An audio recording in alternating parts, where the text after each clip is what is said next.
गुजरे वाला web page की क्या डेफिनेशन है? हमने वेब पेज बनाने का जो सारा तरीकाकार है वो हमने सीख लिया। अब मैं आपको एक और चीज़ बता दूँ कि हम लोग जो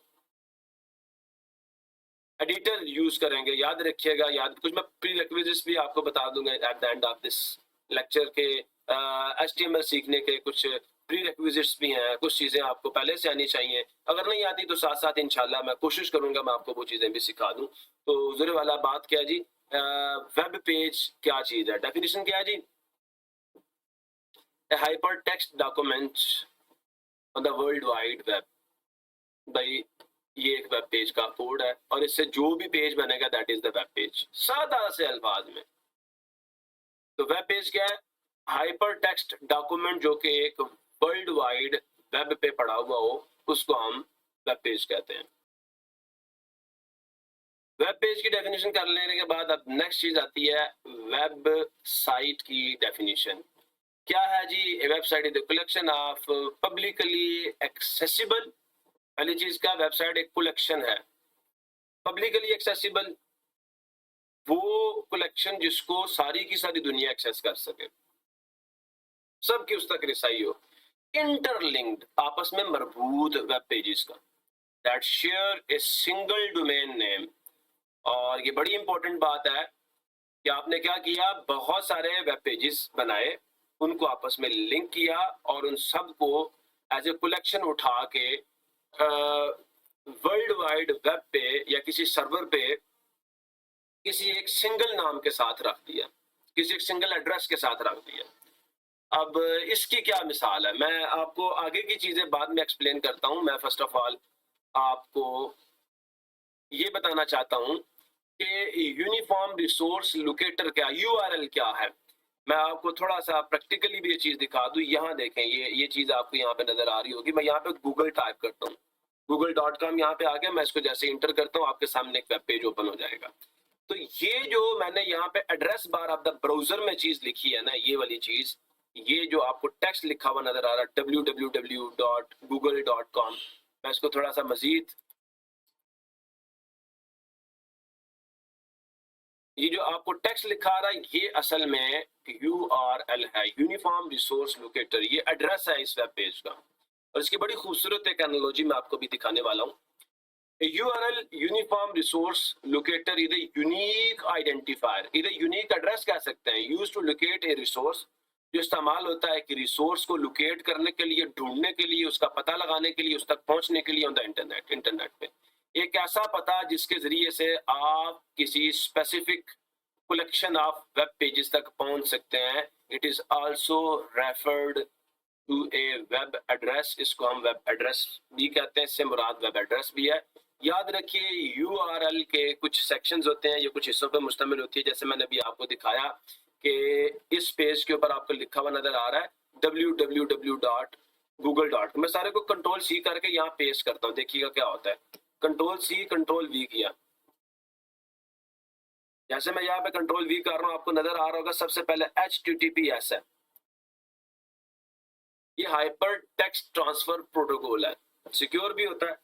अगर एस साथ लगा हो तो इसका मतलब ये सिक्योर है। SSL सर्टिफिकेट इसके साथ एसोसिएटेड है। We will discuss about this, लेकिन फिलहाल ये समझ लें ये प्रोटोकॉल है, हाइपर टेक्स्ट ट्रांसफर प्रोटोकॉल, जिसके जरिए से डाटा ट्रांसफर होता है। उसके बाद www जो आपको नजर आ रहा है, यहाँ से यहाँ तक आपका प्रोटोकॉल है, हाइपर टेक्स्ट ट्रांसफर प्रोटोकॉल। और अगर आखिर पे यहाँ पे एस आ जाए तो ये सिक्योर होता है। अब यहाँ देखिएगा www वर्ल्ड वाइड वेब, ये सब डोमेन है। फिर डॉट के बाद जो चीज आ रही है कॉम तक, गौर से सुने, ये आपका डोमेन नेम होता है, ठीक है। ये गूगल, सुफा, डॉट के बाद जो चीज आ रही है इसे TLD टॉप लेवल डोमेन कहते हैं। TLD mean top level domain. ये डिसाइड करती है कि आपकी वेबसाइट किस नवीयत की है, किसी ऑर्गेनाइजेशन की वेबसाइट है, कोई कमर्शियल वेबसाइट है, कोई इन्फो की वेबसाइट है। तो टॉप लेवल डोमेन बताती है कि आपकी वेबसाइट जो है किस नवीयत की है। तो यूनिफॉर्म रिसोर्स लोकेटर असल में एड्रेस होता है आपकी वेबसाइट का ऑन द इंटरनेट। सिमिलरली एक और एग्जांपल आपके यहाँ पे नजर आ रही होगी, this is the protocol, this is the sub domain.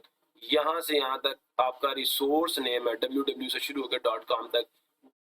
.com जो है ये आपकी टॉप लेवल डोमेन है, TLD है, जो बताती है आपकी वेबसाइट किस किस्म की है। आगे ये / आगे index.html जो है ये फाइल का बात है, ये कौन सी फाइल खुली हुई है। और आगे जो चीज बताने जा रहा हूँ ये बड़ी इंपॉर्टेंट है।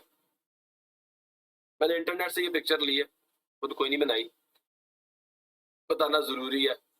और ये पिक्चर बड़े अच्छे तरीके से डिपिक्ट कर रही है, रिप्रेजेंट कर रही है कि इंटरनेट में, वेबसाइट में, वेबसाइट होस्टिंग में और डोमेन नेम में क्या ताल्लुक है। ये जो घर है ना, घर इसके अंदर बहुत से रूम्स होंगे, इसकी डिफरेंट स्टोरीज होंगी, हर रूम का मार्कअप अलग होगा, स्ट्रक्चर अलग होगा। तो रूम को आप वेब पेजेस समझ लें और तमाम वेब पेजेस आपस में इंटरलिंक्ड होते हैं। इसका मतलब यही है कि आपके घर के सारे रूम्स भी आपस में इंटरलिंक्ड होते हैं बाय यूजिंग द डोर्स। तो हुजूर वाला, वेबसाइट क्या है? आपका हाउस है। वेबसाइट का जो एड्रेस है ना, एड्रेस आपके घर का जो पता है, that is the domain name. और जिस जमीन पे आपने घर बनाया है, ये किराए की भी हो सकती है, आपकी अपनी भी हो सकती है। इसको हम कहते हैं वेब होस्टिंग सर्वर। कि आपने अगर घर बनाया तो किसी जमीन पे बनाएंगे ना, तो जो जमीन है जिस पे आप घर बना रहे हैं, वो जमीन जो है वो होस्टिंग स्पेस होती है। और इस होस्टिंग स्पेस को, जो ये होस्टिंग स्पेस रिजाइड करती है किसी सर्वर के अंदर। ये पूरी बात समझ आ रही है, नहीं आ रही? अगर नहीं आ रही कमेंट में लिखे, मैं दोबारा समझा दूंगा आपको। तो वेब होस्टिंग असल में ये वो लैंड है जिसके ऊपर आपका घर बना। ये किराए की भी हो सकती है और आपकी अपनी भी हो सकती है। और ये जो रोड्स है, रोड्स, ये असल में इंटरनेट है। इंटरनेट क्या कर रहा है? डिफरेंट वेबसाइट्स को, डिफरेंट सर्वर्स को, दुनिया भर के कंप्यूटर्स को आपस में लिंक कर रहा है। रोड्स आपस में पूरी दुनिया को लिंक कर रही हैं। सो इंटरनेट असल में ये रोड है जो आपके घर को लिंक कर रहा है दूसरे घरों के साथ, दूसरी वेबसाइट्स के साथ। और जिस जमीन पे आपका घर बना है, असल में वो वेब होस्टिंग है जो आपको या तो खरीदनी पड़ेगी या आपको रेंट पे लेनी पड़ेगी। और ये जो घर आपने बनाया है, जो डिफरेंट रूम्स पे मुश्तमिल है, रूम्स असल में वेब पेजेस हैं जो इंटरलिंक्ड हैं। और ये घर जो है ये पूरी वेबसाइट है। और जो घर का पता होगा वो असल में आपके घर का डोमेन नेम या आपके घर का URL है, यूनिफॉर्म रिसोर्स लोकेटर। अगर बात क्लियर हो गई है तो अब मैं अगर डिस्कस करूंगा वेबसाइट की डेफिनेशन को, तो आपको ज्यादा अच्छे तरीके से समझ आएगी। जो कि मैंने पहले आपके सामने कहा कि वेबसाइट इज ए, अब मैं आपके सामने डेफिनेशन को डिस्कस करता हूँ वेबसाइट की। तो a website is a collection of publicly accessible interlinked pages that share a single domain name. क्या कहा मैंने? पूरी की पूरी वेबसाइट एक घर है जो किसी जमीन पे बना है और उस घर को रोड्स के जरिए से हम दूसरे घरों से इंटरलिंक कर रहे हैं। तो देखिए, आप दुनिया के नक्शे के या दुनिया के ऊपर मौजूद या जमीन के ऊपर मौजूद किसी भी घर में जा सकते हैं by road. It is possible. The website is a collection of publicly accessible interlinked web pages. Publicly accessible है, interlinked pages का क्या मतलब है कि आपके घर में जो रूम्स है आपस में इंटरलिंक्ड है, जुड़े हुए हैं। और वो सारे रूम्स एक ही पते पे पड़े हुए हैं, एक सिंगल एड्रेस पे पड़े, जिसको हम URL भी कहते हैं। तो websites can be created and maintained by an individual. Website जो है बनाता कौन है? कोई एक बंदा भी अपने लिए बना सकता है, पोर्टफोलियो वेबसाइट होती है। या कोई बंदा अपने बिजनेस को प्रमोट करने के लिए भी एक वेबसाइट बना सकता है। एक ग्रुप ऑफ पीपल भी एक वेबसाइट को बिल्ड कर सकते हैं।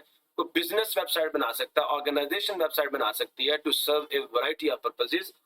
मुख्तलिफ किस्म के जो मकासद हैं उनको सर अंजाम देने के लिए, उनको सर्व करने के लिए, या मुख्तलिफ खिदमात देने के लिए, या मुख्तलिफ किस्म के काम लेने के लिए लोग वेबसाइट बना सकते हैं। ग्रुप ऑफ पीपल वेबसाइट बना सकते हैं।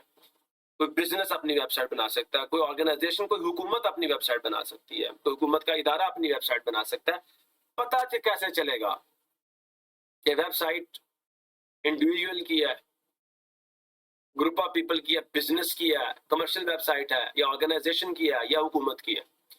तो originally websites were categorised bye there top level domains, जो कि मैं आपको अभी बता चुका हूं कि URL का जो लास्ट पार्ट होता है इसे हम TLD टॉप लेवल डोमेन कहते हैं। ये बताता है कि वेबसाइट किस नोयत की है। तो हुजूर वाला, Websites were categorized by their top level domain. Some examples include, देखें, गवर्नमेंट एजेंसी की वेबसाइट है .gov अखीर पे होगा, .com नहीं होगा. एजुकेशनल इंस्टीट्यूट्स की वेबसाइट्स हैं तो .edu होगा लास्ट पे. नॉन प्रॉफिट ऑर्गेनाइजेशन की वेबसाइट है तो .org अखीर पे होगा. कमर्शियल वेबसाइट है .com अखीर पे होगा. अगर इंफॉर्मेशन से रिलेटेड कोई वेबसाइट है .info एट द लास्ट होगा. और हुजूर वाला ये मैं आपको बता चुका हूँ यूनिफॉर्म रिसोर्स लोकेटर का क्या काम है. इसका काम वही है जो एक घर के एड्रेस का काम होता है. अगर हम ये समझ लें कि इंटरनेट जो है पूरी दुनिया है या वर्ल्ड वाइड वेब जो है वो पूरी दुनिया है, तो दुनिया के ऊपर जो है रोड्स मौजूद हैं. रोड्स लिंक करती हैं डिफरेंट हाउसेस को आपस में, और हर हाउस का अपना एक यूनिक एड्रेस होता है, और यही काम यूनिफॉर्म रिसोर्स लोकेटर कर रहा होता है. मैंने आपको यूआरएल भी अच्छे तरीके से समझा दी, इसकी डेफिनेशन भी मैंने आपको बता दी और एग्जांपल्स भी दे दी. अब सवाल ये पैदा होता है कि वाई टू लर्न HTML, हम HTML सीखें क्यों. सवाल बंदा पूछ सकता है. मैंने बता दिया HTML ये काम करती है. तो भाई HTML इंसान जब भी कोई काम करता है ना तो उस चीज के फायदों को देख के करता है, और जब कोई काम नहीं करता तो उसके नुकसानात को देख के नहीं करता, उससे बचता है. तो वाई टू लर्न HTML, इसका जवाब ये है कि मुझे HTML सीखने के फायदे क्या होंगे, बेनिफिट्स क्या होंगे, और अगर ना सीखूं तो मुझे नुकसानात क्या होंगे, हम ये कह सकते हैं. तो हुजूर वाला पहली चीज ये है, originally HTML was developed with the intention or intent of defining the structure of document like headings, paragraphs, lists and so forth to facilitate the sharing of scientific information between the researchers. क्या मकसद था? शुरू में तो ये मकसद सामने रख के HTML को इन्वेंट किया गया, इंट्रोड्यूस करवाया गया कि हमने डॉक्यूमेंट का स्ट्रक्चर तैयार करना है. जैसे हेडिंग्स का काम कौन सा टेक्स्ट करेगा, पैराग्राफ्स का काम कौन सा टेक्स्ट करेगा, लिस्ट का काम कौन सा टेक्स्ट करेगा एंड सो फोर्थ.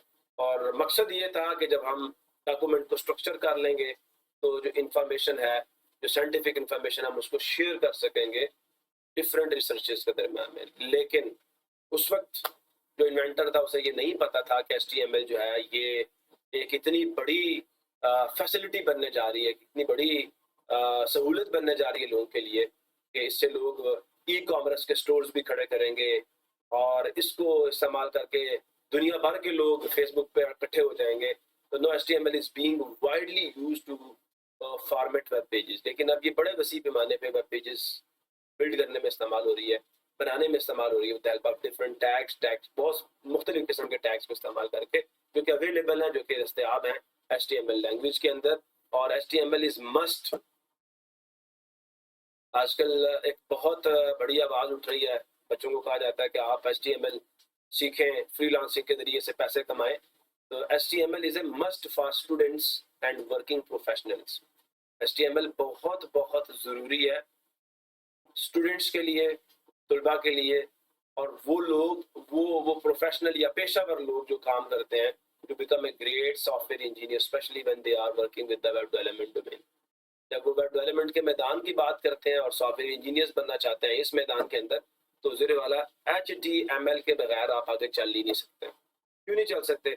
बस स्ट्रक्चर होगा तो उसकी स्टाइलिंग होगी, स्ट्रक्चर होगा तो उसके अंदर कोई फंक्शंस को बिहेवियर्स आप ऐड करेंगे, स्ट्रक्चर होगा तो उससे रिलेटेड कुछ इन्फो आप डेटाबेस में स्टोर कर पाएंगे. अगर आपको स्ट्रक्चर का इल्म नहीं है तो मेरे भाई फिर वो कहते हैं ना, रेत से किले कोई भी खड़ा नहीं कर सकता. तो सीमेंट बनाना पड़ेगा बीच में, तो फिर स्ट्रक्चर बनाना पड़ेगा, और जब स्ट्रक्चर बनेगा तो फिर स्ट्रक्चर के डेटाबेस की बात भी होगी, स्ट्रक्चर के अंदर फंक्शनैलिटी ऐड करने की बात भी होगी, और फंक्शन जो आपका स्ट्रक्चर है उसके कलर्स की, उसके कलर स्कीम की, उसकी स्टाइलिंग की, उसकी खूबसूरती की बात भी की जाएगी. अदरवाइज स्ट्रक्चर ही नहीं है तो आप ना खूबसूरती की बात कर सकते हैं, ना फंक्शनैलिटी की बात कर सकते हैं, और ना उसके साथ डेटाबेस मैनेजमेंट सिस्टम को एसोसिएट करने की आप बात कर सकते हैं. फायदे क्या हैं जी, जरा उन पे नजर डाल लेते हैं. पहली बात, it is very easy and simple language, it can be easily understood and modified. पहली बात, ये बड़ी सादा और बड़ी आसान जुबान है. It can be easily understood, इसको बड़ा आसानी के साथ समझा जा सकता है, एंड मॉडिफाइड, और इसको बड़ा आसानी के साथ मॉडिफाई भी किया जा सकता है, इसके अंदर तब्दीलियां लाई जा सकती हैं। It is very easy to make an effective presentation with HTML। It is very easy, ये बहुत आसान है कि आप एक बहुत ही मौसर किस्म की प्रेजेंटेशन तैयार कर लें विद HTML के साथ, because it has a lot of formatting tag. इसके अंदर बहुत ज़्यादा फॉर्मेटिंग के, स्टाइलिंग के, चीज़ों को खूबसूरत बनाने के, स्ट्रक्चरिंग को प्रिपेयर करने के, लेआउट को प्रिपेयर करने के बहुत सारे टैग्स मौजूद हैं। तो वैरायटी ऑफ टैग्स मौजूद है। पहली बात, सादा और आसान लैंग्वेज है, इफेक्टिव वे ऑफ प्रेजेंटेशन आपको देती है। आप अपने स्ट्रक्चर के अंदर बहुत जो है वो असर पैदा कर सकते हैं by using different sort of tags. It is markup language. So it provides a flexible way to design the web page along with the text. ये एक मार्कअप लैंग्वेज है, ये आपको बड़ा ही लचकदार किस्म का तरीका मुहैया करती है कि आप अपने वेब पेज को डिजाइन कर सकें with the help of text.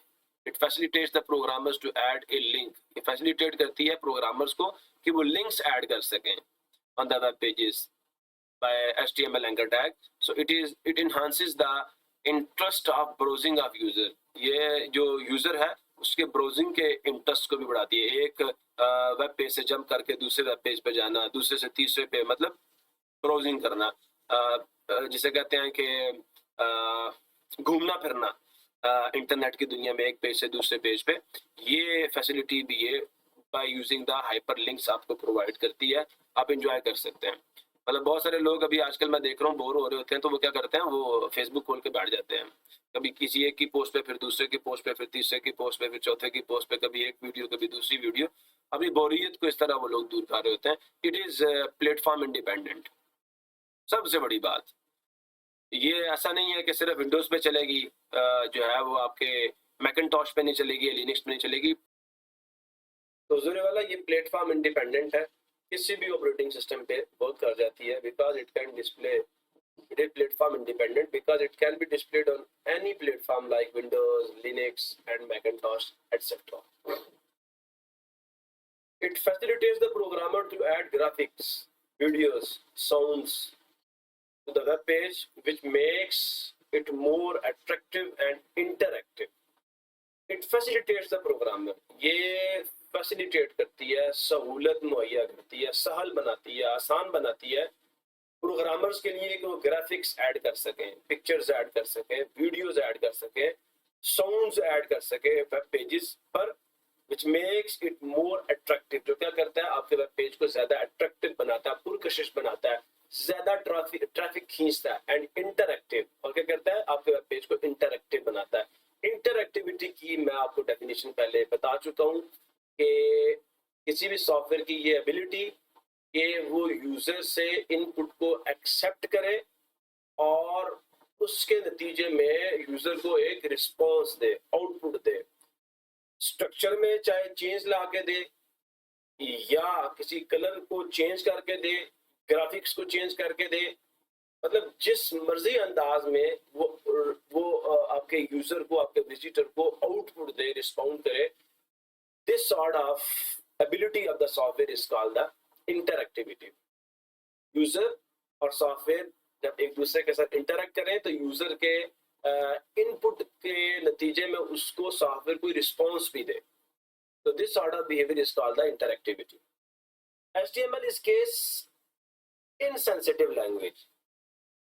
HTML जो है ये केस इनसेंसिटिव लैंग्वेज है, which means we can use tags either in lower case or upper case। लेकिन W3C ने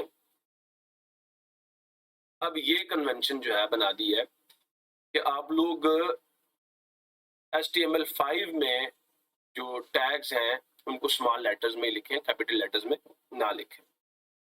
नोट ये है कि it is recommended to write all tags in lower case for consistency and readability etcetera. Consistency का मतलब क्या है कि उसके अंदर एक ठहराव लाने के लिए, और दूसरा उसकी रीडेबिलिटी, उसको भी सरल और आसान बनाने के लिए आप लोग कोशिश करें कि आप लोग जो है वो लोअर केस टैग्स जो है वो यूज करें। एडवांटेजेस क्या है HTML को सीखने के, मैंने कुछ फीचर्स बता दिए। अब बात हो रही है फायदों की। तो क्रिएट ए वेबसाइट, आप HTML को यूज करके वेबसाइट बना सकते हैं। आप वेब डेवलपर बनने की बात कर रहे हैं और आप कहते हैं मैंने HTML नहीं सीखनी, तो भाई फिर आप वेब डेवलपर बनने की बात भी ना करें। You can create a website और कस्टमाइज एन एग्जिस्टिंग स्ट्रक्चर और a web template if you know HTML well, otherwise you are not able. आप इस काबिल ही नहीं है कि आप वेबसाइट खड़ी कर सकें या एक पहले से मौजूद वेबसाइट के स्ट्रक्चर में चेंज ला सकें। अगर आपको HTML आती है तो आप इस काबिल हैं। ठीक है, मैं वेब डिज़ाइनर, आप एक अच्छे वेब डिज़ाइनर बन सकते हैं if you want to start your career. अगर आप अपने पेशे का, अपनी पेशा वराना ज़िंदगी का आगाज़ करना चाहते हैं as a professional web designer, तो HTML and CSS designing is must इसके लिए आपके लिए बहुत ज़रूरी है। एक बंदा कहता है मैं CSS सीखना चाहता हूँ लेकिन HTML नहीं सीखना चाहता, तो भाई CSS किस चीज़ के लिए सीखोगे जब आपको स्ट्रक्चर का पता नहीं है?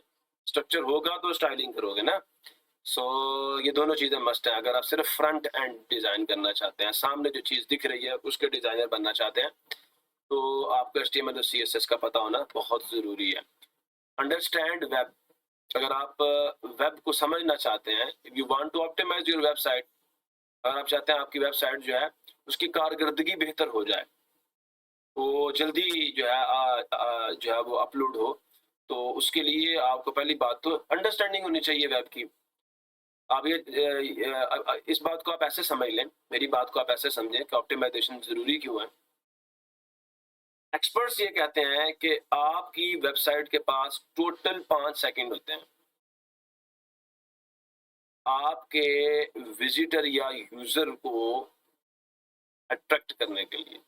Total 5 seconds. उन 5 सेकंड्स के अंदर या तो यूज़र आपकी वेबसाइट का दीवाना हो जाएगा या फिर आपकी वेबसाइट पे दोबारा कभी भी वो विजिट नहीं करेगा। तो फलिहाजा ऑप्टिमाइजेशन इसलिए ज़रूरी है। अगर आप ये चाहते हैं कि आपकी वेबसाइट पे ट्रैफिक आए और आपको ज़्यादा कस्टमर मिले या आपको ज़्यादा विजिटर्स मिलें या आपको ज़्यादा फॉलोअर्स मिलें, तो हुज़ूरी वाला उसके लिए ज़रूरी है कि आपकी वेबसाइट जो है उसकी स्पीड ऑप्टिमाइजेशन होनी चाहिए। तो to boost its speed and performance, अपनी वेबसाइट की स्पीड को और उसकी परफॉर्मेंस को बेहतर बनाने के लिए it is good to know HTML। It is good to know HTML, ये आपके लिए बहुत अच्छा होगा कि आपको HTML आनी चाहिए to yield the best results, बहुत अच्छे रिजल्ट्स, बहुत अच्छे नताइज पैदा करने के लिए। लर्न अदर लैंग्वेजेस, दूसरी लैंग्वेजेस सीखने के लिए भी HTML का सीखना ज़रूरी है। आप कहते हैं मैंने PHP जो है वो सीखनी है लेकिन आपको HTML नहीं आती, तो ज़रूर वाला PHP सीखना आपके लिए बहुत मुश्किल हो जाएगा।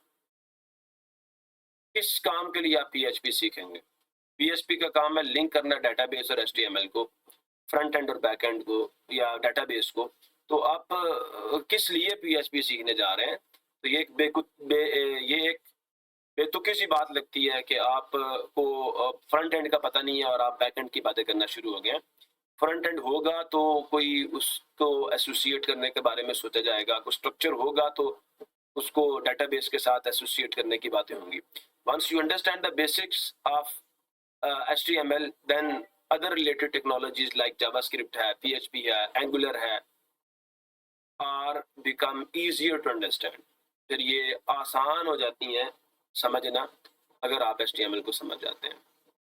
तो याद रखें, अगर आपको HTML का नहीं पता तो फिर हुजूर वाला आप लोग दूसरी लैंग्वेजेस भी बड़ी मुश्किल से सीखेंगे, आसानी से नहीं सीखेंगे। HTML आपका ना एक कोडिंग का मैं कहूँगा कि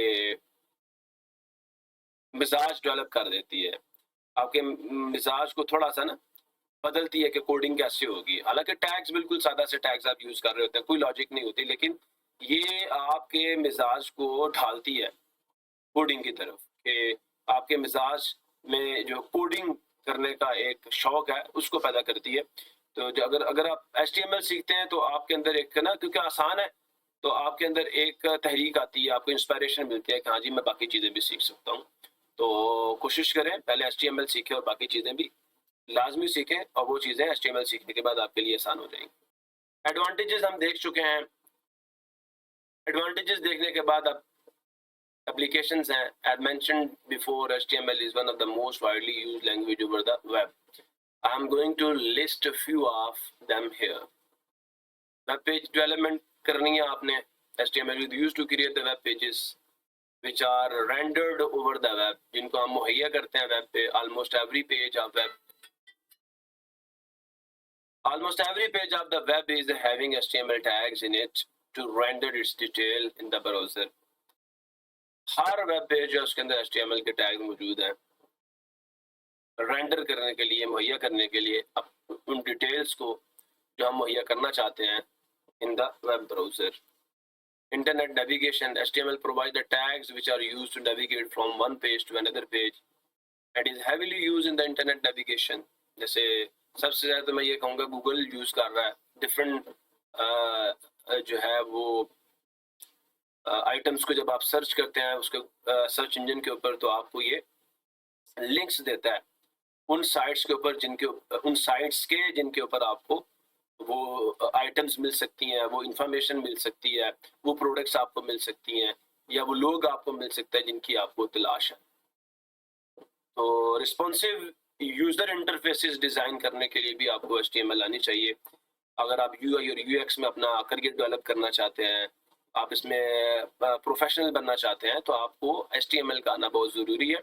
HTML pages nowadays work well on platform, mobile, tabs, desktops, laptops, owing to the responsive design. अब ये responsive design क्या है? तो याद रखिएगा the ability of a web application to change itself according to the screen, to fit itself according to the screen. Responsive design जो होता है वो कंपैटिबल होता है, खुद को इस काबिल होता है कि वो खुद को डिफरेंट स्क्रीन्स के ऊपर फिट कर सके, अपने आप को अच्छे तरीके से रिप्रेजेंट कर सके। आप स्क्रीन चेंज करेंगे तो डिज़ाइन भी अपने आप को चेंज करेगा और स्क्रीन के मुताबिक अपने अंदर तब्दीलियाँ ला के आपको स्क्रीन के ऊपर फिट होकर दिखाएगा। ये नहीं है कि हर स्क्रीन के ऊपर एक ही डिज़ाइन आपको नजर आए, सबको एक ही लाठी के साथ आप लोग हाँक रहे हो, ऐसा नहीं होगा। ऐसे डिज़ाइन को हम लोग रिस्पॉन्सिव डिज़ाइन कहते हैं।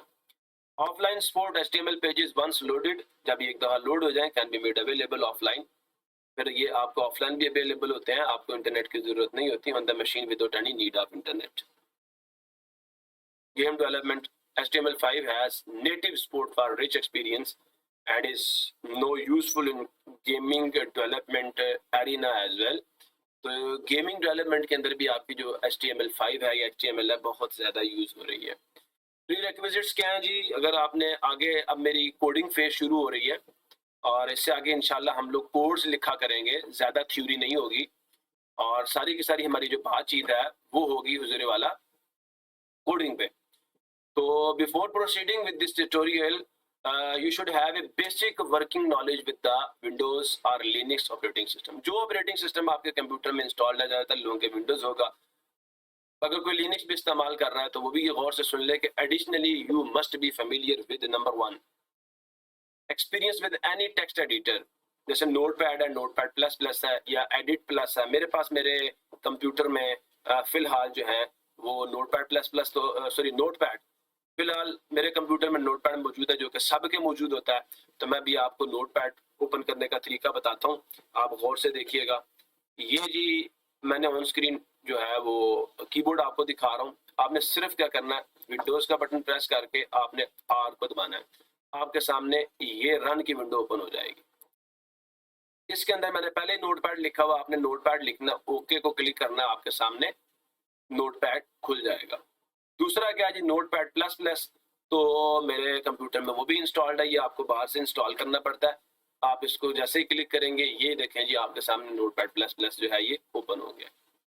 ठीक है, मैं पहले इसके ऊपर कुछ कोड्स जो है उन्हें एडिट कर रहा था, कुछ चाइल्ड थीम वगैरह बना रहा था, कुछ थीम्स को मैं कस्टमाइज कर रहा था, तो उससे रिलेटेड मेरा वर्क है। चले मैं अभी इसको क्लोज करता हूँ, हम आगे चलते हैं। तो आपका एक्सपीरियंस किसके साथ होना चाहिए? किसी एक अच्छे टेक्स्ट एडिटर के साथ होना चाहिए। टेक्स्ट एडिटर किस काम आता है?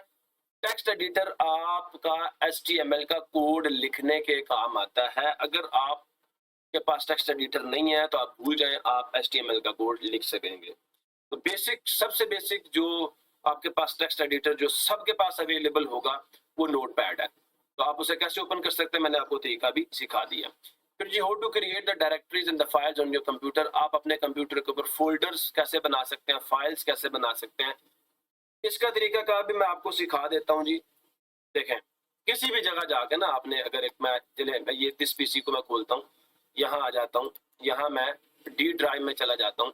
आपने न्यू फोल्डर बनाना है, कोई फोल्डर बनाना, आपने न्यू डायरेक्टरी बनानी है आपने।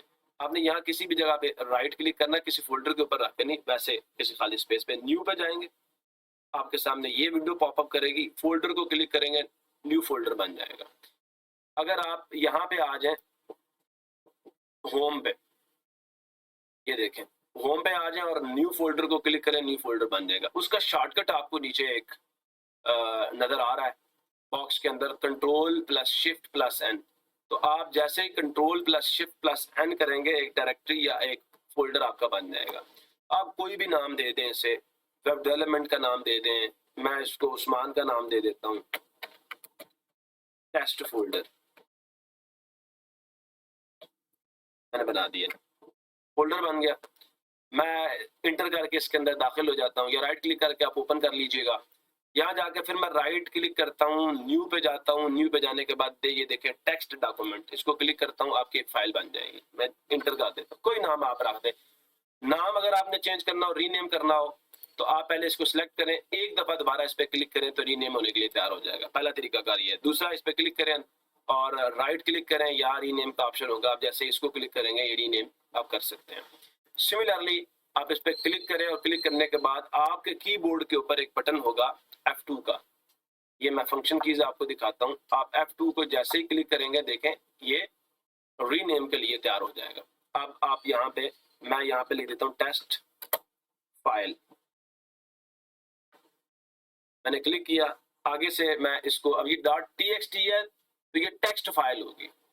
ये जो लास्ट में डॉट के बाद जो आपके पास 3 लेटर्स आपको नजर आ रहे हैं, ये बता रहे हैं ये फाइल किस नोयत की है, किस नेचर की है। तो ये एक टेक्स्ट फाइल है।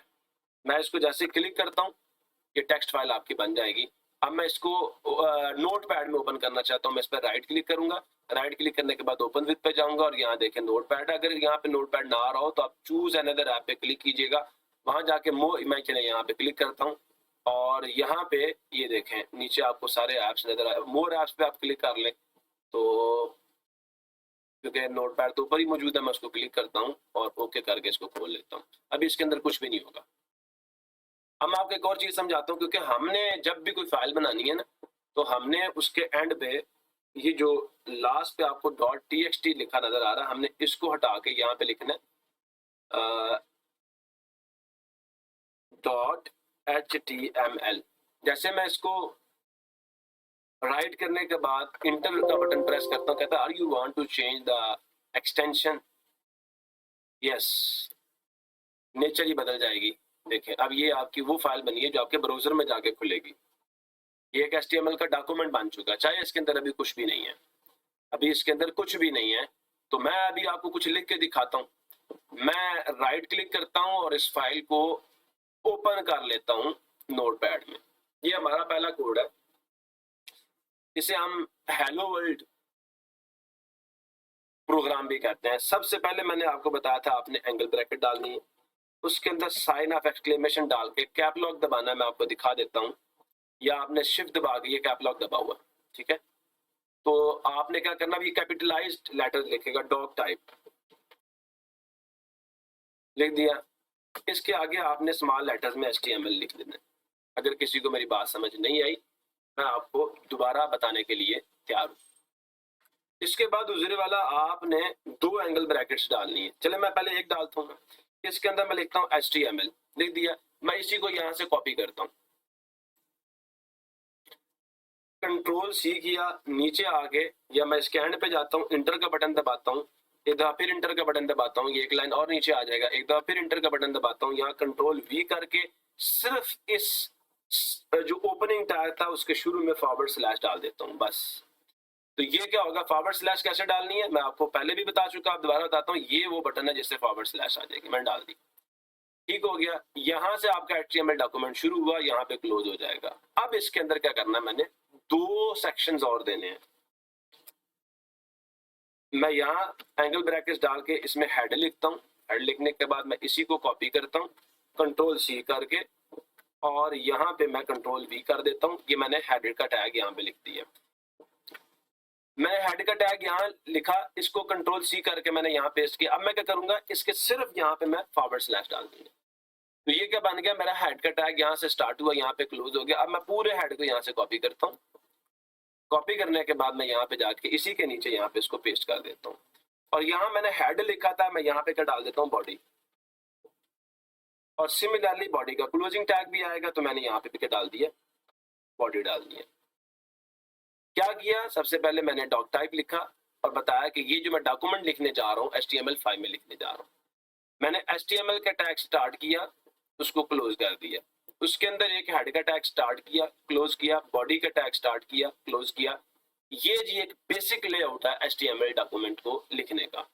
अब मैं क्या करता हूँ, मैं हेड के अंदर सिर्फ एक चीज देता हूँ, title of the page. Title दिया, स्टार्टिंग टैग है, मैं कहता हूँ हाँ जी हेलो वर्ल्ड। मैं टाइटल टैग को अब क्लोज भी कर देता हूँ।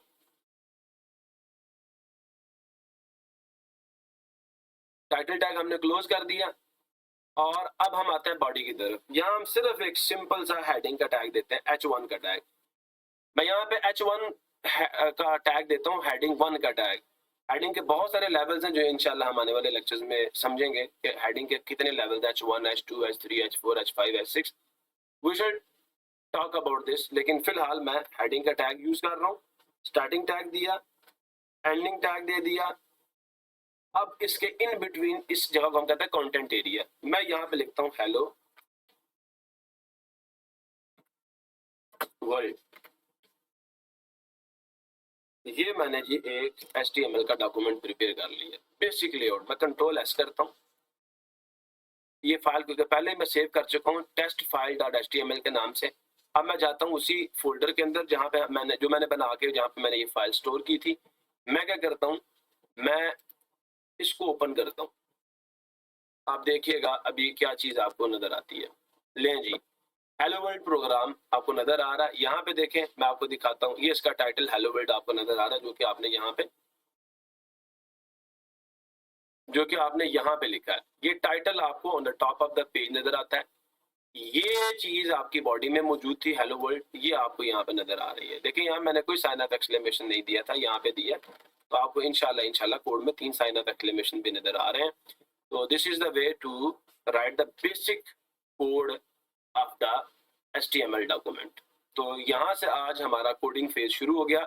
इस डॉक्यूमेंट की डिटेल्स मैं आपको अपने लेक्चर में समझा चुका हूँ कि हाँ जी, डॉक टाइप हमें वर्जन के बारे में बताता है, ये रूट टैग है, इसमें ये हेड टैग जो अपने अंदर मेटा डाटा को जो है वो कंटेन करता है। ये बॉडी टैग है, बॉडी टैग के अंदर हम वो सारा का सारा कंटेंट देते हैं जो हमने अपने वेब पेज पे दिखाना होता है, जिसमें मैंने सिर्फ हेडिंग का टैग यूज किया। आने वाले वक्तों में हम वो सारे के सारे टैग डिस्कस करेंगे जो HTML में हम लोग यूज करते हैं, और उनके बारे में बहुत सारी और चीजें जो उनके एट्रीब्यूट्स हैं, उन एट्रीब्यूट्स को यूज कैसे करना है। और फिर जब ये सारी चीजें खत्म हो जाएंगी तो हम लोग इंशाल्लाह CSS की तरफ चलेंगे। तो अभी हम आगे चलते हैं जी। मैंने आपको पहले बता दिया आपको किसी टेक्स्ट एडिटर को यूज करने का तरीका आना चाहिए। अभी मैंने आपको सिखा भी दिया कि नोटपैड को कैसे खोलना है। फिर मैंने आपको बता दिया डायरेक्टरी मतलब एक फोल्डर कैसे बनाते हैं, फाइल कैसे बनाते हैं, मैं आपको सिखा चुका हूँ।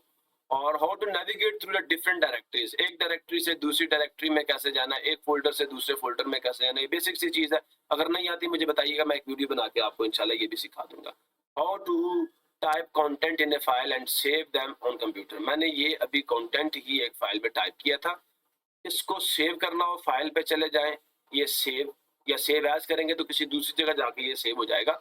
2 ऑप्शन होते हैं, पहले से सेव्ड है, कंट्रोल S करेंगे उसी जगह पे सेव होगा। आप कहते हैं किसी और लोकेशन पे इस फाइल को मैं सेव करूं, तो कंट्रोल शिफ्ट प्लस S जब आप करेंगे तो ये आपका डॉक्यूमेंट किसी और जगह पे सेव हो जाएगा और वहां से भी ये रन करेगा। तो ये तरीकाकार है फाइल को सेव करने का। जैसे मैं यहाँ इसको सेव एज पे क्लिक करता हूँ, मैं यहाँ पे देखें वही एक्सटेंशन आता है। जब भी आप फाइल को सेव करें तो लास्ट पे .html प्लीज डालना मत भूलिएगा, वरना आपका जो वेब पेज है वो ब्राउजर पे नहीं खुलेगा। आपको ये बताना पड़ेगा कि ये जो मैंने डॉक्यूमेंट तैयार किया है इस कोड को आपने रन करके दिखाना है ब्राउजर पे, तो उसके लिए आपको लास्ट पे .html की एक्सटेंशन मेंशन करना जरूरी है। अगर आप नहीं करते तो आपका कोड जो है वो ब्राउजर पे ओपन नहीं होगा, ये आपने करना है। मैं अब यहाँ पे क्या करता हूँ, देखें उस्मान टेस्ट फोल्डर है, मैं इसके अंदर एक और फोल्डर बनाता हूँ। मैंने टेस्ट किया, मैं इसको इंटर कर देता हूँ, अब दोबारा इंटर करके इसमें दाखिल हो जाता हूँ, मैं सेव करता हूँ फाइल को यहाँ पे। अब ये फाइल जो है ये कहाँ पे सेव्ड है, ये टेस्ट वाले फोल्डर के अंदर सेव्ड है। पहले वाली वहां पे रहेगी, ये नहीं है कि पहले वाली फाइल वहां पे नहीं है। मैं आपको दिखा देता हूँ, ये देखे पहले वाली फाइल वहां पे है और ये देखे ये फाइल इसमें भी सेव हो गई है। तो ये था जी एक फाइल को कैसे बनाते हैं और उसके अंदर कोड को कैसे टाइप करते हैं, ये भी मैंने आपको बता दिया। और अंडरस्टैंडिंग अबाउट इमेजेस, इमेजेस को अंडरस्टैंड करना इन डिफरेंट फॉर्मेट्स, मुख्तलिफ फॉर्मेट्स में, .jpeg, png, ये फॉर्मेट्स किस काम आते हैं, इनका क्या ये किस लिए होते हैं, इनसे क्या मुराद है। जैसे मैंने भी कुछ .html बताया ना, वो एक एक्सटेंशन बताती है इस प्रोग्राम को किस सॉफ्टवेयर पे खोलना है। इसी तरह .jpeg या png भी एक्सटेंशंस हैं किसके लिए, इमेजेस के लिए। और इसके बारे में भी इंशाल्लाह हम डिटेल में बात करेंगे। तो अभी इंशाल्लाह इसी के साथ आज का हमारा लेक्चर जो है हम उसको क्लोज करते हैं। मिलेंगे इंशाल्लाह नेक्स्ट लेक्चर में कोडिंग फेज के साथ। और तब तक के लिए मैं आप सबसे इजाजत चाहता हूँ। अल्लाह हाफिज, पाकिस्तान जिंदाबाद।